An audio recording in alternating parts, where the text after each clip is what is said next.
Greetings and blessings, family. Welcome in and welcome back to the Peace Be Upon You broadcast. I am your host, Keenan Hill, where here we speak life into words and make manifestations become real life. Today, we will be discussing year 2023, or as I call it, the year of abundance. And stay tuned because I have my 10 keys to abundance for this upcoming year that I would love to share with you guys. These tips will help you grow into success, plan for success, and prepare to receive success. So, without any further ado, let me hop into key number 1, which is think big. This is one that is critical to anyone's journey as it encounters or pertains to jumping into a year of new goals, hitting that reset button, and getting cranked up and prepared for your blessings. Thinking big. Keep in mind that it takes the same mental power to think small as it does to think big. We have to grow into our goals. We have to rise to the occasion, and we have to become comfortable with the uncomfortable. It's this saying that I really enjoy a lot. I can't remember or recall where I heard it from, but the quote goes, "You must dream and think so big that the thought of achieving those goals makes you uncomfortable." And being uncomfortable is a beautiful place to be when you're setting goals or dreams, because you're shooting high, you're aiming big, you're challenging yourself to accomplish new things and to rise above your environment and the things that you are commonly used to. So key number 1 to the keys to abundance is to think big and to dream big. Shooting over to key number 2. And that's going to be to surround yourself with an all-star team. Now, what do I mean by this? Seek to be around individuals who have the mindset for success, a heart of kindness and loyalty, individuals who have integrity and the ambition and gumption to get things done. Now, you may be asking why this is important as it pertains to moving into your season or your year of abundance. And I'll tell you why. This is critical because if you are not surrounding yourself with big dreamers, if you're not surrounding yourselves with people who are of their word and have integrity and morals and are principle-based individuals, then those poor habits are going to rub off on you and your business and whatever, anything else, your life, your operation, whatever you're operating in your life. And these things will weigh you down. When it comes to abundance and being prepared to receive great things in large quantities, these big blessings, you have to make sure that you're around individuals who are going to manifest the blessings towards whatever y'all are building and not scare the blessings away. Okay, so key number 2 is surround yourself with an all-star team. Key number 3, conquering your fears. And I'll be honest with you guys, this one's probably one of the most difficult ones that I have listed on this list, and I'll tell you why. It's because fear is a natural human emotion, right? So we're all fearful of something or another. There's no human being here on earth that isn't. And it's especially scary or intimidating when you're discussing your goals or your dreams or things that you're looking forward to accomplishing in your life one day, right?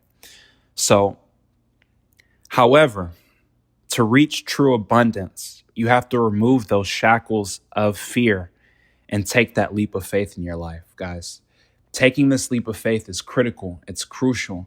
And if you feel like you have a calling in your heart from God to do a certain thing, just keep in mind that He would never call you to do something greater than you are capable of doing. We just have to have that willing faith in us to move forward and take those huge steps. And remember that your dreams and your goals are waiting for you on the other side of that fear. Moving on to key number 4, Seek knowledge. Knowledge is a cornerstone of success. Take time throughout the week to study your industry, study your business, your craft, and learn more about your skills. If there are other things that you have interest in, learn about those things too, and take that time. Find new books that intrigue you, or that your friends have introduced you to, or that you have laying around that you've been meaning to read, and find what interests you about those things. Even if it's one paragraph, one sentence, even the smallest thing that you can learn can turn into something beautiful and abundance once that moment comes for you to apply that newfound knowledge. Now, this is a perfect segue into number 5, which is apply what you have learned. One of my favorite quotes of all time comes from the legendary Jim Rohn, who said, "Knowledge is not power. Knowledge applied is power." This is the perfect opportunity for you to manifest all of those goals and dreams that you've had, and that all those wonderful ideas that were culminated and created through the knowledge and the education that you've been learning and picking up along the way. And this isn't always the easiest process or even the easiest step on this list, right? Sometimes we have to work around the edges when they're a little rougher than we expect, or we're trying new things and we're getting out of our comfort zone. But that's the beauty in it all. The most fearless step you can take is always the boldest step you can take. Apply what you've learned and watch your life manifest in abundance. Number 6, take your mental health seriously. Never allow yourself to become too stressed, too worried, too depressed, too hungry, or too ill. Always incorporate subtle things into your day that keep you present, aware of who you are, and at peace with where you are and what you have. Grant yourself permission to rest, to eat a nice comforting meal, and to walk out, enjoy your time, and to enjoy your solitude and your space. Sometimes all we need to do is grant ourselves the permission. Know the signs. Be aware of yourself and what or when your mental health is demanding your attention. You're never alone, and it's never too late or too far gone to seek help, guidance, or counsel if you need it. Life has a way of sorting itself out for he or she who takes the time to prioritize their mental health. On to number 7. Don't cut corners. This is probably my favorite out of the bunch. I'll say this. It's better to take the long way up than to fall from grace by cutting corners and having to start all over again. I call this the paying dues key. We all start somewhere. Where is your somewhere? It could be working at a job that you don't like. It could be starting up your freshman year of college. It could potentially be a weight goal or an objective that you have for your health or your dietary concerns. Whatever it may be, pay your dues. Work diligently and hard. Put in the long hours that it takes to get the desired results that you have for that set goal. Many people have the misconception that cutting corners makes it somehow easier. For example, taking a weight supplement instead of going to the gym every day and fixing your diet to accommodate the changes that you want to see or to reflect those changes you want to see. Or even sometimes in school, instead of studying hard the night before, sometimes we may wing it or study 5 minutes up until the time or the point of the exam. Examples like these are cutting corners. Or even in the business world, saving money on a few expenses or a few necessities that you need now.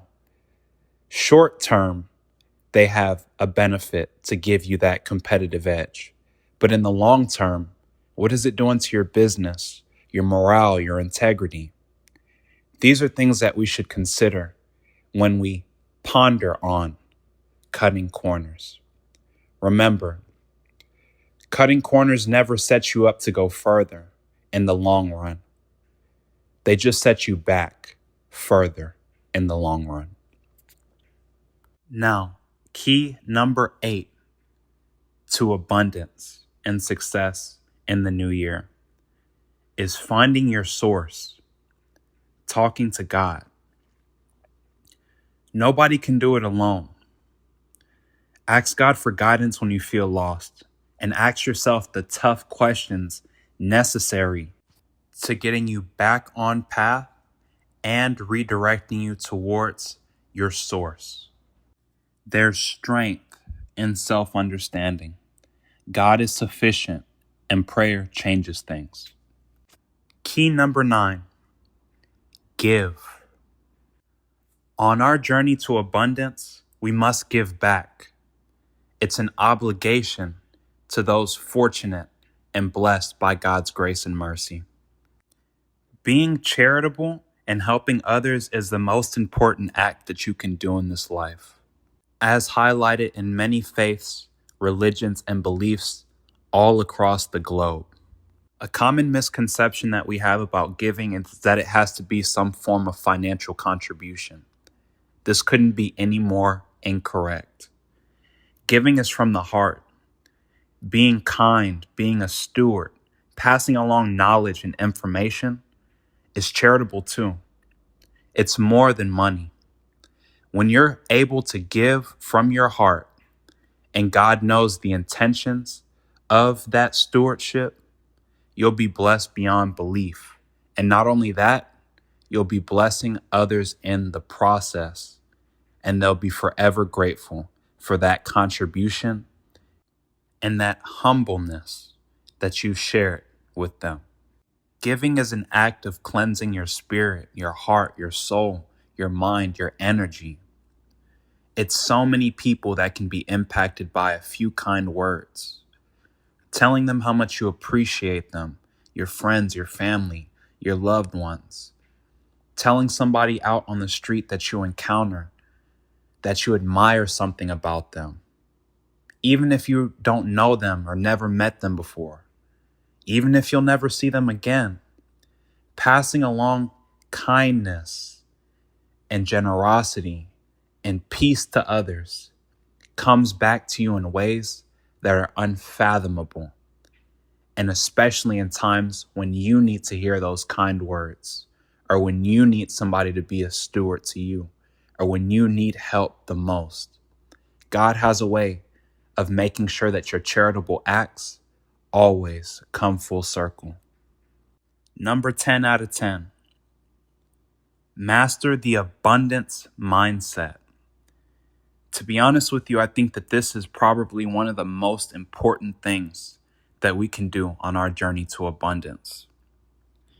There's always so much more to life than what we are capable of seeing. Remember that all you have in front of you isn't a reflection of all that you're capable of being or obtaining. Things come and things go. The same can be said about money, relationships, these material things and tangible things. Release all of those worldly attainments and thoughts and desires that are weighing you down with an understanding that every good thing is always followed by a great thing. God repeals and replaces in abundance. Therefore, we must think in abundance by mastering the abundance mindset. Now, for everybody who's here and made it to the end of today's broadcast, I have something special for you all. I actually have an 11th key that I wanted to share with you guys that has worked tremendously well for me in the past and has completely changed my mindset and allowed me to adjust and be properly prepared for my successes. So number 11 is facing your problems. Now, keep in mind, I didn't name this bonus key acknowledging your problems or avoiding your problems. I named it facing your problems. And for a simple reason, it's crucial for an abundant thinker to keep in mind that your problems never go away. But as you grow and become more accomplished, you begin to encounter better sets of problems. Once you face and accept those problems that you encounter, only then will you find sensible solutions and systems to accompany you in overcoming them. This is crucial to keep in mind the more successful you become and the more that you start seeing your blessings manifest and God rewarding you. Success dances hand in hand with obstacles. You have to be able to overcome those obstacles in order to reap the rewards of your successes. And there you have it. That wraps up my list of the 10 keys to abundance with a bonus. I hope that this provided some form of value to any one of you guys out there. And I hope that this list has helped you or will help you on your future endeavors towards your years of abundance. Thank you. God bless you. And remember that success starts in the heart. Peace.